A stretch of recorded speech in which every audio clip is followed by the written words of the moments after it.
ہمارے ملک پاکستان کے اندر اس میں سب سے زیادہ کردار پرویز مشرف کا موجود تھا۔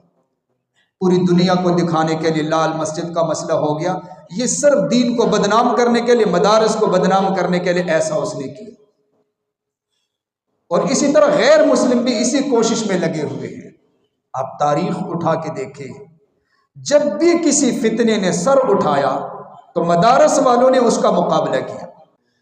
اما بعد فاعوذ باللہ من الشیطان الرجیم، بسم اللہ الرحمن الرحیم، یریدون لیطفئوا نور اللہ بافواہہم واللہ متم نورہ ولو کرہ الکافرون۔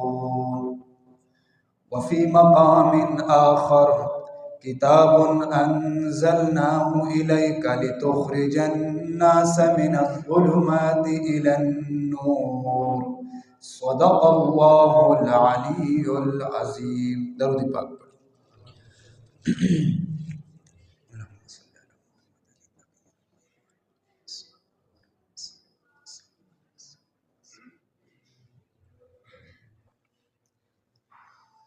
میرے محترم بزرگوں اور عزیز بھائیوں،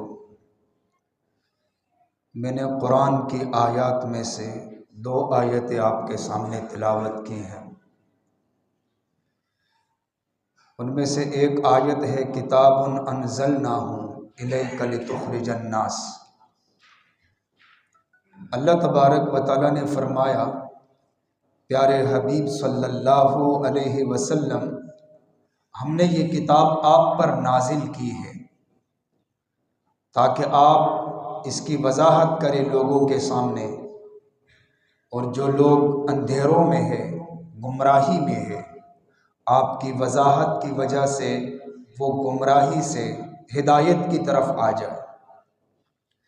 فرمایا کتاب انزلناہ الیک، ہم نے یہ کتاب نازل کی ہے آپ کی طرف، لتخرج الناس، تاکہ آپ نکالیں لوگوں کو، من الظلمات، اندھیروں سے، الی النور، روشنی کی طرف۔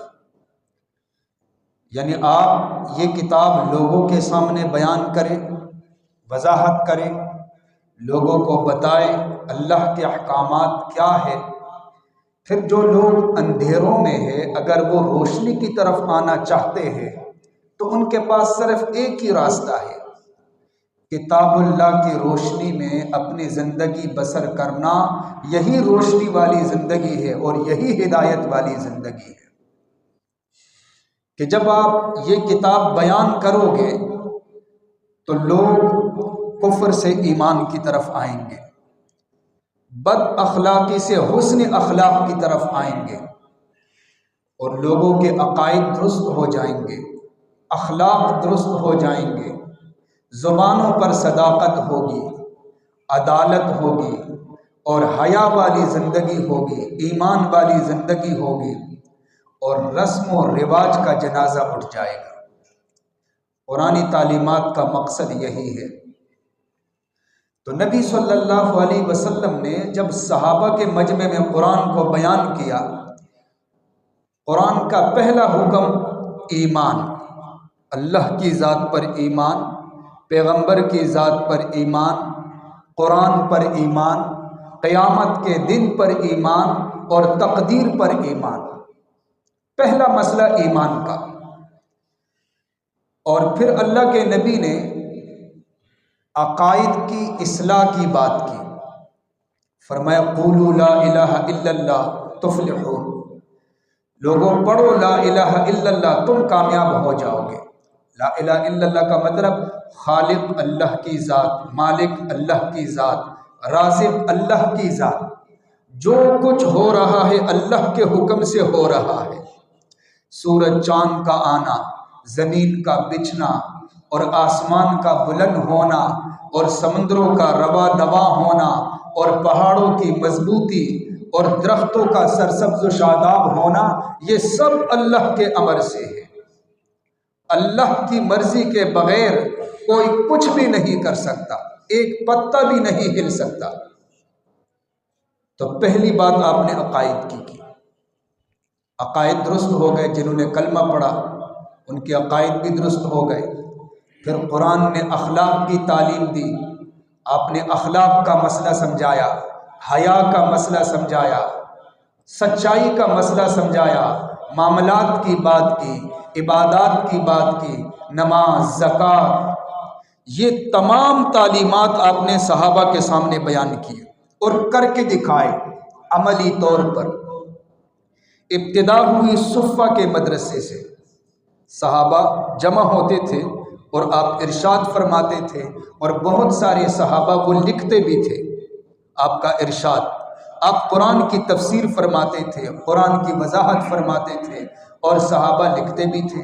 تو جو صحابہ نے لکھ لیا ان کو ہم احادیث کہتے ہیں۔ بخاری شریف کی صورت میں اور ابو داود شریف کی صورت میں، ترمذی شریف کی صورت میں صحابہ نے ان احادیث کو محفوظ کیا۔ پھر تابعین جو ہے انہوں نے ان کی طرف یہ حدیثیں منتقل ہو گئی، تابعین سے تبع تابعین، تو چلتے چلتے آج ہمارے پاس بھی نبی صلی اللہ علیہ وسلم کی وہ احادیث حفاظت کے ساتھ موجود ہے۔ یہ پہلے نمبر پر تو صحابہ کی قربانی ہے، تابعین کی قربانی، تبع تابعین کی قربانی، امت کے وہ گروہ جنہوں نے محنت کی، محدثین ہو گئے، فقہا ہو گئے۔ اور اگر دیکھا جائے تو یہ مدارس کا کردار ہے۔ مدارس جو ہے وہ دین کی حفاظت کے لیے قلعے ہے، اور یہ صفہ سے یہ ترتیب چلی۔ صفہ کے مدرسے میں نبی علیہ السلام پڑھاتے تھے، صحابہ پڑھتے تھے۔ اگر یہ مدارس نہ ہوتے تو یہ جو اصلی شکل میں ہمارے سامنے دین ہے، یہ مسئلہ بڑا نازک تھا۔ آج ہمارے سامنے احادیث کے اندر نبی علیہ السلام کے ارشادات موجود ہیں۔ آپ احادیث کی کتابیں کھولیں، شمائل کی کتابیں دیکھیے، نبی علیہ السلام کا حلیہ مبارک جو صحابہ نے بیان کیا، سر مبارک ایسا تھا، ناک مبارک ایسی تھی، داڑھی مبارک ایسی تھی، اتنے بال سفید تھے، اتنے بال سیاہ تھے، سینہ مبارک ایسا تھا، ناف مبارک کے بارے میں، ہاتھوں کے بارے میں، آپ کی رفتار، آپ کی گفتار، آپ کا چلنا، آپ کا اٹھنا، آپ کا بولنا، آپ کے معاملات، یہ تمام احادیث میں موجود ہیں۔ یہ مدارس کی برکت ہے۔ اچھا، نبی صلی اللہ علیہ وسلم نے محنت کی تو وہ رنگ آپ کے شاگردوں میں نمایاں۔ آپ کے شاگرد صحابہ تھے، آپ نے توحید کی محنت کی، اخلاق پر محنت کی، عبادات پر محنت کی، معاملات پر محنت کی، تو صحابہ کی جماعت تیار ہو گئی۔ یہ قرآن کی برکت تھی اور اللہ کے پیغمبر کے فرمان کی برکت تھی، ورنہ ایمان سے پہلے صحابہ کی جماعت جب تک انہوں نے کلمہ نہیں پڑھا تھا وہ کفر کے اندر بڑے متشدد تھے، جہالت کے اندر بڑے متشدد تھے، لیکن جب انہوں نے کلمہ پڑھا تو اللہ تعالیٰ نے قرآن کی برکت سے اور پیغمبر صلی اللہ علیہ وسلم کی صحبت کی برکت سے وہ مقام عطا فرمایا کہ تاریخ اس کی مثال پیش کرنے سے قاصر ہے۔ اتنا عظیم مقام اللہ نے عطا فرمایا۔ تو میرے دوستو، یہ آیت ہمیں بتا رہی ہے کہ قرآن کے مطابق اگر ہماری زندگی ہے اور قرآن کے احکامات پر ہمارا عمل ہے تو یہ ہدایت والی زندگی ہے، یہ روشنی والی زندگی ہے۔ اگر قرآن سے ہٹ کر ہمارا عمل ہے یہ گمراہی والی زندگی ہے، اس سے بچنا ضروری ہے۔ قرآن کی تعلیمات کیا ہے؟ توحید، عقیدے کی اصلاح ہو جائے، عبادات درست ہو جائے، معاملات درست ہو جائے۔ اور دوسری بات کہ دین آج ہمارے پاس موجود ہے، یہ امت کی قربانی ہے اور مدارس کی برکت ہے، مدارس کی برکت ہے۔ اس لیے مدارس کا بڑا کردار ہے، یہ حفاظت کے قلعے ہیں، مضبوط قلعے۔ لیکن ہماری نظروں میں بعض لوگ مدارس کی طرف حقارت کی نگاہ سے دیکھتے ہیں کہ پتہ نہیں یہ کیا ہے۔ ان کے بچوں میں اگر کوئی ایک ڈاکٹر ہے اور دوسرا کوئی حافظ ہے تو بعض لوگوں کو دیکھا ہے وہ ڈاکٹر وغیرہ جو انجینئر وغیرہ ہو اس کو ترجیح دیتے ہیں، حفاظ کو ترجیح نہیں دیتے۔ یہ ان کے ایمان کی کمی ہے، ان کو پتہ نہیں کہ حفاظ کا مقام کیا ہے۔ دنیاوی عصری علوم جن کو ہم کہتے ہیں، سکول کالج میں جو پڑھایا جاتا ہے، یہ تو فنون ہے، یہ تو اس کا تعلق سوچ کے ساتھ ہے، وحی کے ساتھ نہیں ہے۔ اور جو شریعت والے علوم ہے وہ اصل علوم ہے، ان کا تعلق وحی کے ساتھ ہے، ان میں کسی قسم کا شک شبہ نہیں ہے، اور وہی کامل علوم ہے۔ اچھا، اب ہمارے معاشرے کے اندر ہم سب کو پتہ ہے، ایک بچہ اگر اسکول پڑھتا ہے تو والدین کو بڑی فکر ہوتی ہے، صبح اس نے اٹھ کے جانا ہے، لباس کی تیاری ہو جائے، فیسوں کی تیاری ہو جائے، اور اس کے ساتھ ساتھ پوری تیاری، کھانے پینے کی تیاری۔ کیوں؟ اس نے جا کر انگریزی سیکھنی ہے۔ اور مدرسے والا بیچارہ ایسے ہی اوپر آ کے بیٹھ جاتا ہے، وہ قاری صاحب کہتا ہے جا منہ دھو کے آ، جا اپنے گھر کپڑے تبدیل کر کے آ۔ صرف یہ نہیں ہے کہ ہم مسجد میں آ کے نماز پڑھتے ہیں اور داڑھی ہم نے رکھ لی، نہیں، آپ جس بچے کو قرآن پڑھنے کے لیے بھیجتے ہو اس کو سکھاؤ تو صحیح اس کا ادب کیا ہے۔ سکول والے بچے پر آپ کی کتنی نظر ہوتی ہے؟ سکول اور یونیورسٹیوں کی وجہ سے ہمارا دین محفوظ نہیں ہے، مدارس کی وجہ سے ہے۔ اور سکول کا جب وقت آتا ہے تو وقت پر اس کی فیس بھی ادا کرتے ہیں، اچھا خاصا خرچہ بھی ہوتا ہے۔ اور مدارس کی طرف کہتے نہیں، یہ تو فی سبیل اللہ والی باتیں ہیں۔ بھائی یہاں بھی آپ خرچ کریں اللہ کے راستے میں، خدا کے بندوں، جو آپ ادھر خرچ کرو گے یہی آپ کا اصل سرمایہ ہے، جو وہاں آپ خرچ کر رہے ہو۔ سکول یونیورسٹیوں کا مقصد ایک ہی ہے، صرف دنیا کو حاصل کرنا، کوئی عہدہ مل جائے، کوئی ڈگری مل جائے، دنیا مل جائے، بس ذالک مبلغہم، یہی انتہا ہے۔ وہ تو تب تک آپ کو کام دے سکتے ہیں جب تک روح رہے گی، روح ختم معاملہ ختم، کاغذات سارے ختم۔ اور حافظ قرآن جو ہوگا اس کے سینے میں قرآن ہوگا، قبر کے اندر بھی اس کا احترام، اور جنت کے اندر بھی اس کا احترام ہوگا، فرشتے اس کا استقبال کریں گے۔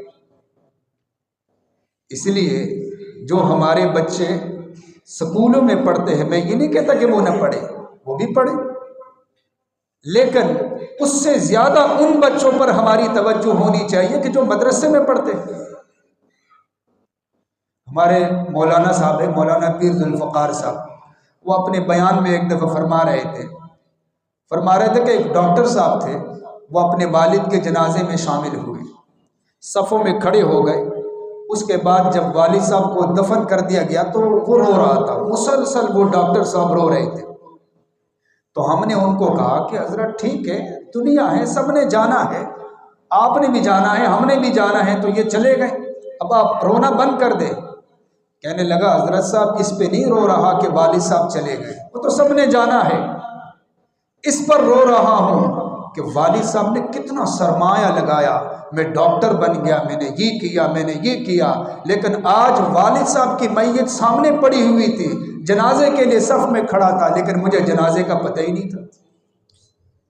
والد صاحب کا جنازہ میں نے پڑھا اور مجھے جنازے کا پتہ ہی نہیں تھا، ویسے ہی صف میں کھڑا رہا۔ تو میرے دوستو، والدین کو اگر قبر میں راحت ملے گی تو نیک اولاد کی وجہ سے ملے گی، نیک اولاد جن کا تعلق دین کے ساتھ ہو۔ اور جو دنیاوی ادارے ہیں، اگر دین ساتھ ہو تو نور علی نور ہے، لیکن اگر دین ساتھ نہ ہو، صرف دنیاوی مقاصد، تو فرمایا ذالک مبلغہم من العلم، ان کا مقصد یہی ہے، صرف دنیاوی حصول ہے، صرف دنیاوی حصول۔ اللہ کے نبی نے فرمایا اللہم لا تجعل الدنیا اکبر ہمنا ولا مبلغ علمنا، اللہ دنیا کو ہمارا مقصد کبھی بھی نہ بنا دے۔ جو صرف دنیا کو مقصد بنائے، قرآن و حدیث کی روشنی میں وہ ایک مریض ہے، ایک بیمار ہے۔ اس کو کیا بیماری لگی ہے؟ وہ ہر معاملے میں دیکھے گا کہ میرا فائدہ کہاں ہوگا، دنیا کا کام میرا نکل جائے بس۔ نہ وہ یہ دیکھے گا کہ یہ گناہ ہے، یہ تہمت ہے، یہ جھوٹ ہے، یہ فلاں ہے، کچھ بھی نہیں دیکھے گا۔ یہ دیکھے گا 2 پیسے میرے پاس آ جائیں بس۔ یہ مریض ہے۔ فرمایا بل تؤثرون الحیات الدنیا، تم تو دنیا کی زندگی کو ترجیح دیتے ہو، والآخرۃ خیر، آخرت زیادہ بہتر ہے، وابقیٰ، باقی رہنے والی ہے۔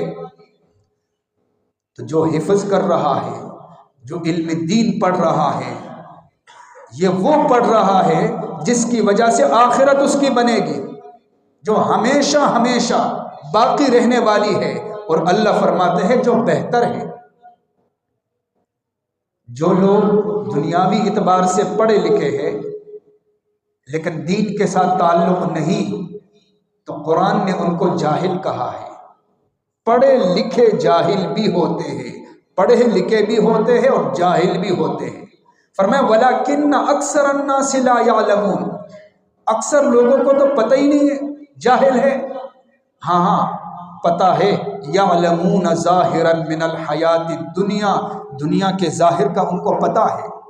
یہ پتہ ہے سورج ہے، چاند ہے، کتنا فاصلہ ہے، سمندر کی گہرائی کتنی ہے، پہاڑوں کی مضبوطی کتنی ہے، اس پر اس کی تحقیق ہے۔ یہ تو دنیا کا ظاہر ہے۔ فرمایا یہ کچھ بھی نہیں ہے، یہ سب کچھ کے ہونے کے باوجود اور اتنی بڑی ڈگریوں کے باوجود لا یعلمون، جاہل ہے، جب تک اس کا تعلق دین کے ساتھ نہیں ہے۔ وہ دنیا کے لیے سب کچھ کر رہا ہے، دین کی طرف کوئی توجہ نہیں، دین کی طرف کوئی توجہ نہیں، حالانکہ دنیا کی حیثیت اللہ کے ہاں کیا ہے۔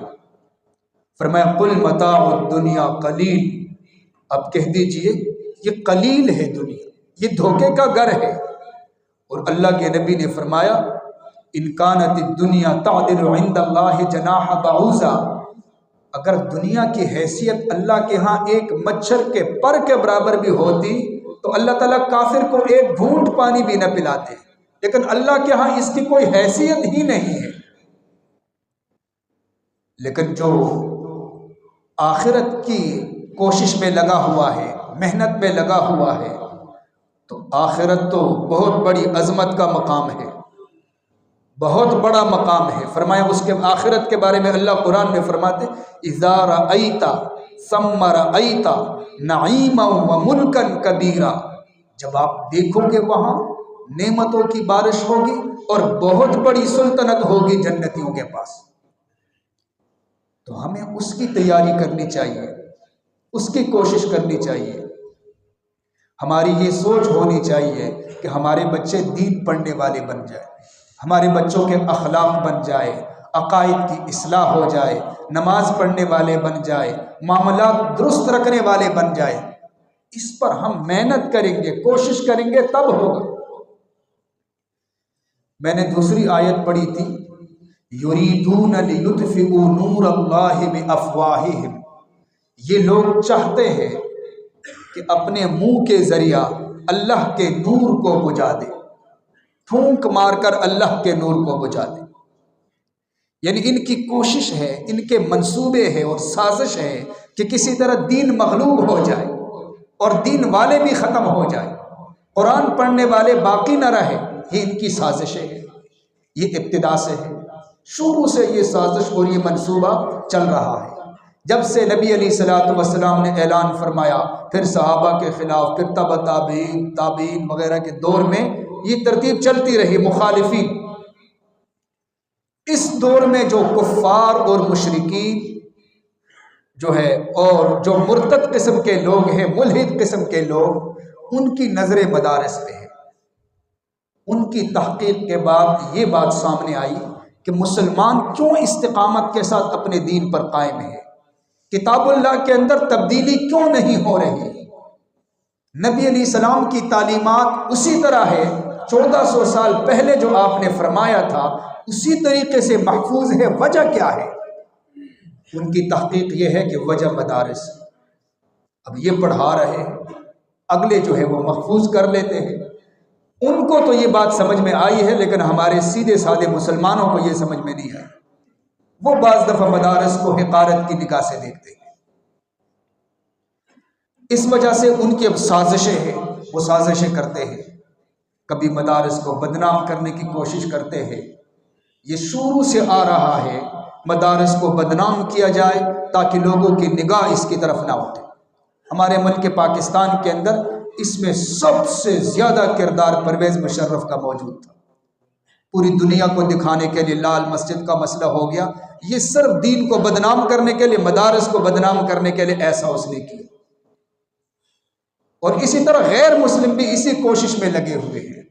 آپ تاریخ اٹھا کے دیکھیں، جب بھی کسی فتنے نے سر اٹھایا تو مدارس والوں نے اس کا مقابلہ کیا۔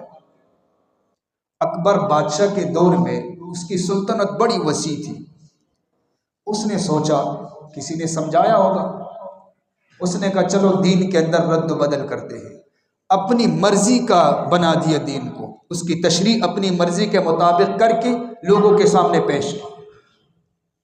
جو درباری قسم کے ملا تھے انہوں نے کہا ٹھیک ہے جی، جیسے آپ نے فرما دیا ہمیں قبول ہے۔ اس وقت مجدد الفسانی رحمہ اللہ تھے جو مقابلے کے لیے کھڑے ہو گئے۔ بادشاہ کا بیٹا اس سے بھی آگے بڑھا اور علماء کے پاس جو اس وقت کے تھے درباروں میں، ان کے پاس جا کر ان کو کہا کہ فتویٰ دے دو کہ بادشاہ کے سامنے سجدہ تعظیمی جائز ہے۔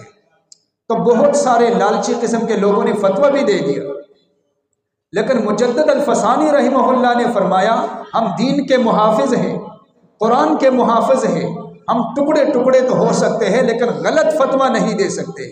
مجدد الفسانی رحمہ اللہ نے فرمایا اللہ کے علاوہ کسی کے سامنے سجدہ کرنا حرام ہے، یہ میرا فتویٰ ہے، مجھے جیل میں ڈالو، ٹکڑے ٹکڑے کرو، یہی قرآن اور حدیث کی وضاحت ہے۔ حضرت کو جلدی سے اٹھا کے جیل میں ڈالا گیا، جیل میں رہے، مصائب برداشت کرتے رہے۔ اللہ تعالیٰ نے حالات بدل دیے اور وہی بادشاہ کا بیٹا اور جتنے دشمن تھے وہ آ کر حضرت کے قدموں میں گر گئے اور کہنے لگے حضرت آپ نے جو فرمایا تھا وہ صحیح تھا۔ تو ایک وقت وہ بھی تھا کہ جب تاتاری فتنے نے سر اٹھایا۔ فتنہ تاتار یہ بڑا خطرناک تھا تاریخ میں۔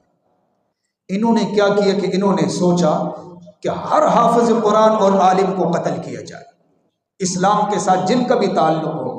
ایک ایک دن میں 2-2 لاکھ مسلمانوں کو یہ ذبح کرتے رہے، 2-2 لاکھ تاریخ میں لکھا ہے۔ دریائے دجلہ اور دریائے فرات میں پھینکتے رہے۔ تاریخ میں لکھا ہے کہ ان دنوں میں دریائے دجلہ اور فرات کا جو پانی ہے اس کا رنگ خون کی وجہ سے سرخ بن چکا تھا، اور مساجد سے قرآن کے نسخے اٹھا کر، کتابوں کے نسخے اٹھا کر انہوں نے دریائے دجلہ اور فرات میں ڈال دی، اور بغداد کے اندر اتنے بڑے بڑے پل بن گئے دریائے دجلہ اور فرات میں کہ لوگ اوپر سے گزرتے تھے، اتنے بڑے بڑے پل بن گئے۔ لیکن اس وقت کے علماء پیچھے نہیں ہٹے، انہوں نے فتنہ تاتار کا مقابلہ بھی کیا۔ بچے شہید ہو گئے، بھائی شہید ہو گئے، گھر سے نکل گئے، لیکن فتنے کا مقابلہ خوب کیا۔ تو ایک وقت ایسا بھی آیا کہ جب ان کا بڑا تھا، اس نے سوچا کہ ہم نے صفایا تو کر دیا، قرآن بھی اب نہیں ہے کسی کے گھر میں، اب دیکھتے ہیں کیا ہوتا ہے۔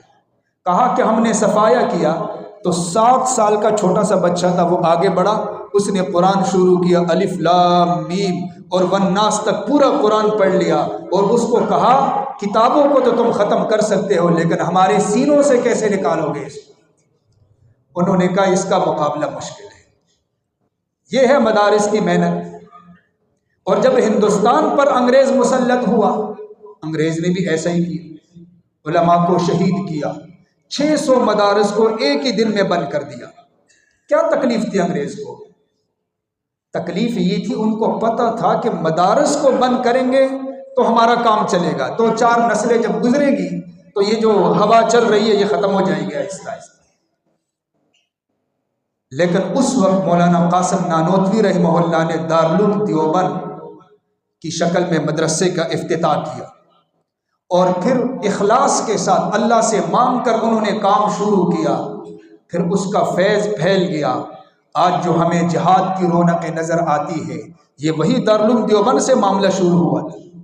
وہاں سے مجاہدین پیدا ہو گئے، محدثین، فقہا، علماء بڑے بڑے اور مبلغین۔ جو تبلیغ کی رونقیں ہمیں نظر آتی ہے، مولانا الیاس رحمہ اللہ تبلیغ کی رونقیں نظر آتی ہے تو پیچھے دارالعلوم دیوبند والوں کی محنت ہے۔ اسی طرح مجاہدین کی رونقیں، مدارس کی رونقیں ہمیں نظر آتی ہے تو دارالعلوم دیوبند والوں کی محنت ہے، پیچھے اخلاص ہے۔ تو یہ مدارس کا کردار ہے۔ اب دیکھیں اللہ تعالیٰ نے قرآن کی حفاظت کی، فرمایا یریدون لیطفئوا نور اللہ بافواہہم، یہ تو چاہتے ہیں یہ لوگ کہ ہم اس نور، اللہ کے نور کو بجھائیں گے پھونک مار کر، لیکن واللہ متم نورہ، لیکن اللہ تعالیٰ اپنے نور کو کامل فرمائیں گے، متم نورہ، اللہ تعالیٰ اپنے نور کو پایہ تکمیل تک پہنچانے والے ہیں۔ وَلَوْ كَرِهَ الْكَافِرُونَ، اگرچہ کافر اس کو ناپسند کرے۔ مطلب اللہ تعالیٰ نے اسلام کی بھی حفاظت کرنی ہے، اللہ نے قرآن کی بھی حفاظت کرنی ہے، اور قرآن آج تک محفوظ ہے، کوئی رد و بدل نہ کر سکا۔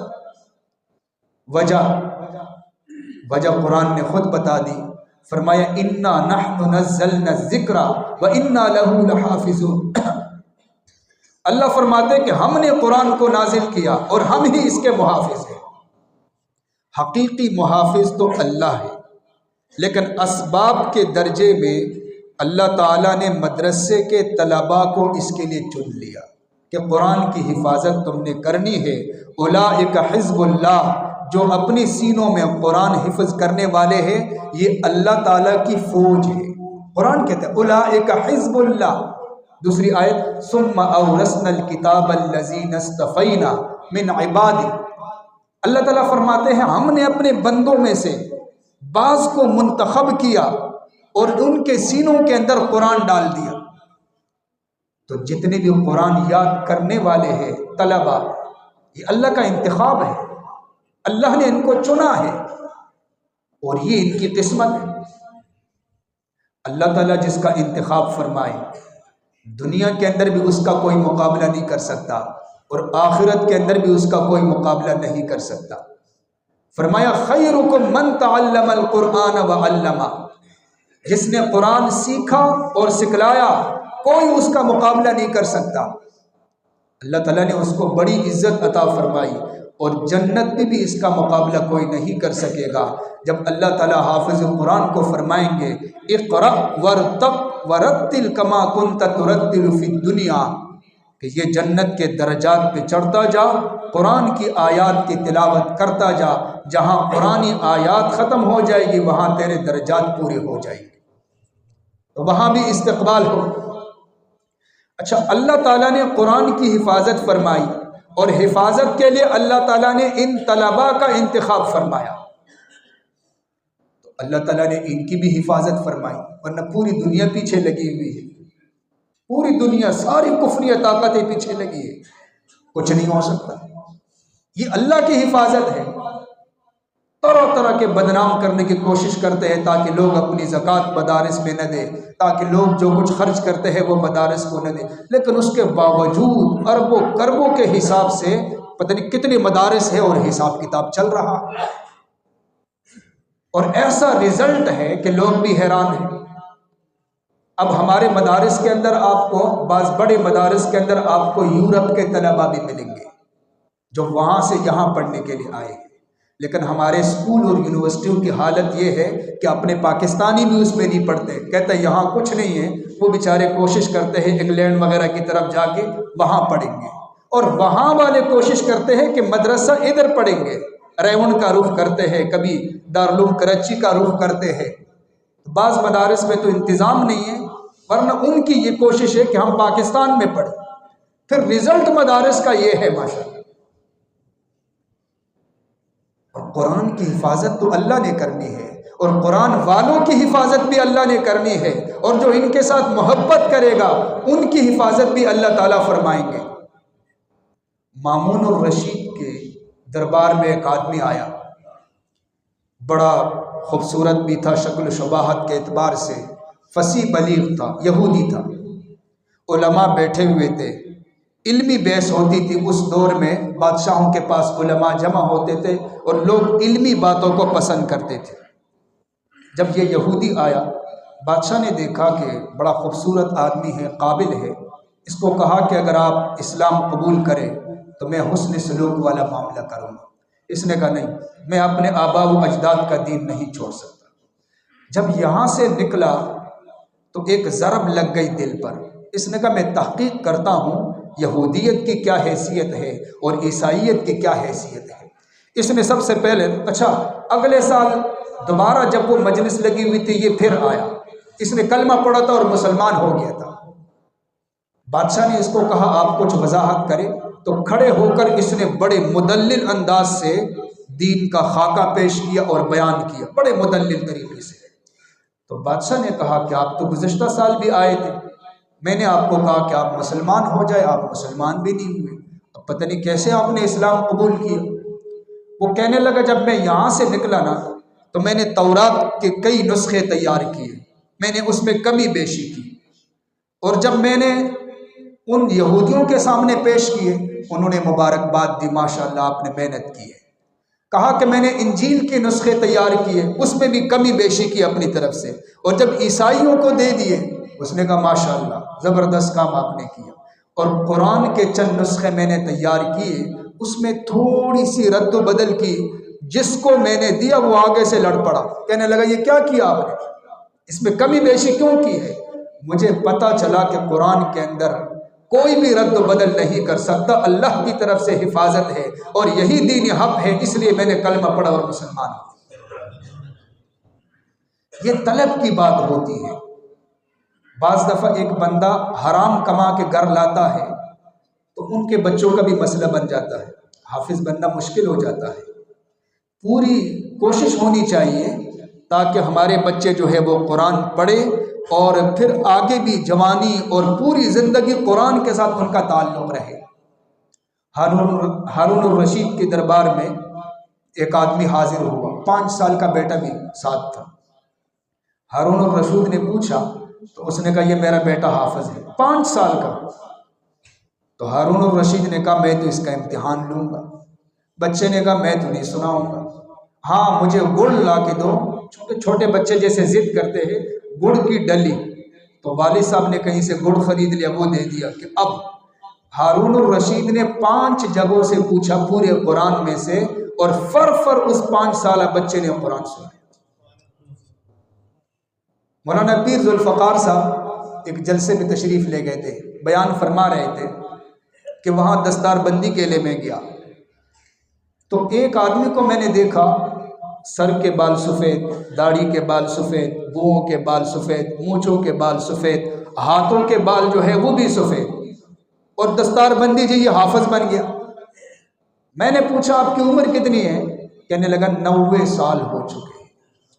اب اس عمر میں تو بندہ عام مسائل بھی بھول جاتا ہے، لیکن جس کی محبت ہوگی اللہ اس کا سینہ کھول دیتے ہیں۔ حضرت فرماتے ہیں کہ اس کی میں نے پھر دستار بندی کی، تو اللہ تعالیٰ اس طرح حفاظت فرماتے ہیں۔ یہ جو پڑھنے والے ہیں یہ اللہ کی فوج ہے، اللہ کا لشکر ہے۔ حقارت کی نگاہ سے دیکھیں گے تو ہمارا یہ بہتر دن نہیں رہے گا۔ اللہ کی طرف سے حالات لانے والے بھی اللہ تعالیٰ کی ذات ہے، حالات کو درست کرنے والے وہ بھی صرف اللہ تبارک و تعالیٰ ہے۔ تو ہماری پوری محنت اور کوشش ہونی چاہیے دین کی سربلندی میں۔ ہمارے مدرسے میں ماشاءاللہ جو یہاں اوپر مدرسہ کلاس جو لگتی ہے، تقریباً غالباً 10 بچے ہیں جن کا حفظ مکمل ہوا ہے۔ ان کا مطالبہ ہے کہ جی ہماری دستار بندی ہو جائے۔ میری تو اتنی کوئی توجہ نہیں تھی، لیکن وہ بچے بار بار شکوہ کرتے ہیں جی ہماری دستار بندی ہو جائے۔ میں نے کہا چلو ٹھیک ہے، دستار بندی ہو جائے گی۔ میرا اس طرح کا مزاج نہیں ہے کہ میں آپ لوگوں کو کہوں کہ دستار بندی ہو رہی ہے تو آپ یہ کرو وہ کرو فلاں کرو، اس لیے میں اس کو مؤخر کرتا رہا۔ لیکن بچوں کی بھی اپنی ایک ضد ہوتی ہے، اپنا شوق ہوتا ہے، اس کے لیے ہم نے یہ جو آنے والا پیر ہے، پیر کے دن مغرب کے بعد ان کی دستار بندی ہوگی۔ ایک مولانا صاحب کو دعوت بھی دی ہے، وہ آئیں گے، خطاب بھی فرمائیں گے، اور آخر میں دستار بندی ہوگی۔ تو آپ حضرات بھی اس میں شامل ہو جائے، ان بچوں کی حوصلہ افزائی ہو جائے گی۔ آپ شامل ہو جائے اس طریقے سے کہ بچوں کی حوصلہ افزائی بھی آپ فرمائیں، ٹھیک ہے نا؟ انشاءاللہ اللہ تبارک و تعالی ہمیں عمل کریں۔